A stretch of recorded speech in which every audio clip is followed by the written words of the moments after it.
तो खम्मा गणी, जय माता दी।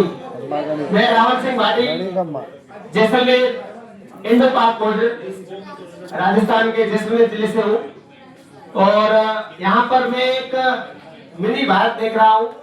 पूरे देश के कोने कोने से हमारे जो साथी पधारे हैं, बहुत ही अच्छा लग रहा है।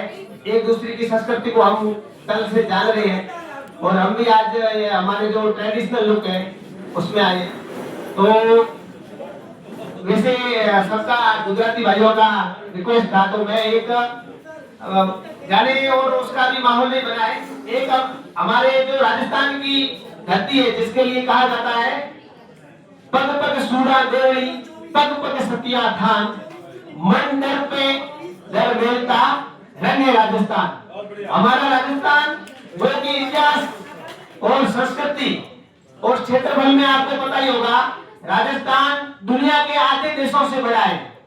और यहाँ की जो संस्कृति हमने इतिहास में पढ़ा, लियोनार्डो दा विंसी और थर्मोपोली युद्ध भूमि के बारे में, परंतु जेम्स टोड ये कह के गए, अंग्रेज इतिहासकार ये कह के गया कि राजस्थान की जो भूमि है उसका एक भी स्थान ऐसा नहीं है जहाँ थर्मोपोली जैसी युद्ध भूमि नहीं हो और लियोनार्डो दा विंसी जैसा शासक नहीं हुआ हो। ऐसे बड़े बड़े सूरवीर हर स्टेट में, जो राजस्थान की पहले जो रियासतें थी उन रियासतों में ऐसे सूरवीर हुए जिन्होंने कई शहर बसाए। बप्पा रावल का नाम आपने सुना होगा, जिसने जाकर के रावलपिंडी बसाया जो आज पाकिस्तान में है। रावलपिंडी हमारे बप्पा रावल जी जो राजस्थान के थे उन्होंने बसाया। और महाराणा सांगा का तो नाम आपके बहुत सुना होगा, जिसके घाव लगे 89 फिर भी खड़क रही थी प्यासी, जिसके शरीर पे 89 घाव थे परंतु वो युद्ध के लिए हमेशा आतुर रहते थे। उनका एक आंख नहीं थी, एक हाथ नहीं था, एक पैर नहीं था, फिर भी युद्ध में लड़ते थे। और लास्ट में जब उनकी पता चला, बेहोश हो गए, बाहर लेके आए और कहा कि जब खानवा का युद्ध बाबर के सामने हार गए तो वापस आए तो उन्होंने कहा क्या हुआ, तो युद्ध हार गए सर। तो मैं हारने के लिए बना ही नहीं हूँ, मैं कभी नहीं आ सकता। तो सर अपन हार गए हैं, उनके पास तोहफे हैं, अपन लड़ नहीं सकते, नहीं लड़ेंगे।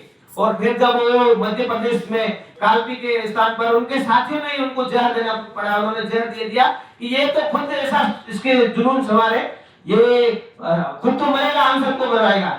और उन्हीं के वंशज थे महाराणा प्रताप, जिनका नाम तो आपने सबने सुना होगा, पूरा विश्व उनका गर्व से नाम लेता है। वियतनाम जैसे एक छोटे से जो देश है जिसने अमेरिका को 2 बार युद्ध में हरा दिया, और वियतनाम के जब राष्ट्रपति यहाँ रक्षा मंत्री थे शायद, वो यहाँ इंडिया आए तो उनको जब दिल्ली में घुमाया गया तो उनको पत्रकारों ने पूछा कि आपने कि अमेरिका जैसी महाशक्ति को कैसे हरा दिया, तो उसने कहा कि मैंने एक ऐसे राजा की कहानी सुनी है जिसने अल्प संसाधन होते हुए दिल्ली सल्तनत के बादशाह अकबर को दांतों तले चबा दिए थे। मैं उस महाराणा प्रताप से प्रभावित हूँ और मेरे को हल्दी घाटी ले जाओ, मेरे को हल्दी घाटी ले जाओ। और हल्दी घाटी में जब महाराणा प्रताप को लेकर के गए और महाराणा प्रताप उसको सॉरी उनके राष्ट्राध्यक्ष को वहां लेके गए तो उन्होंने हल्दी घाटी की मिट्टी को लेकर के अपनी जेब में डाल दिया और कहा कि मैं ये मिट्टी ले जाकर के मेरे देश में बिखेर दूंगा ताकि वहां की सरजमी से भी मैं महाराणा प्रताप जैसे शूरवीर पैदा हो। तो महाराणा प्रताप के लिए जो हमारे भवन भी भवन है, वैसे वो प्रेम रस के कवि है।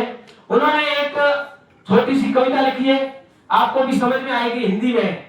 बहुत वीर रस में हमारे चारण कवियों के द्वारा जो एक उनका अलग ही स्वेग है गाने का, उसमें उन्होंने बोला है, ए वीर शिरोमणि महाराणा रणधीर प्रताप जुझार जबर, तेरे पावन धाम को सिर दावस करता है नमन हर बार भवर, मेवाड़ धरासू लूचरो भर सके कोशिश करी अकबर, आमेर नरेश को गर्व करो पिंजराम न्याय शेर बबर, चेतक चढ़ हुंकार भई बाकर ली मूछा दे आटी, कर में भल की भाला की अड़ी, रण खेता रेत मुगल चाटी, अरे मुंड झुंड के झुंड कटे जिन खेत किसान कड़प काटी, कर दीनी वीर प्रताप भर इतिहास हमारे हल्दी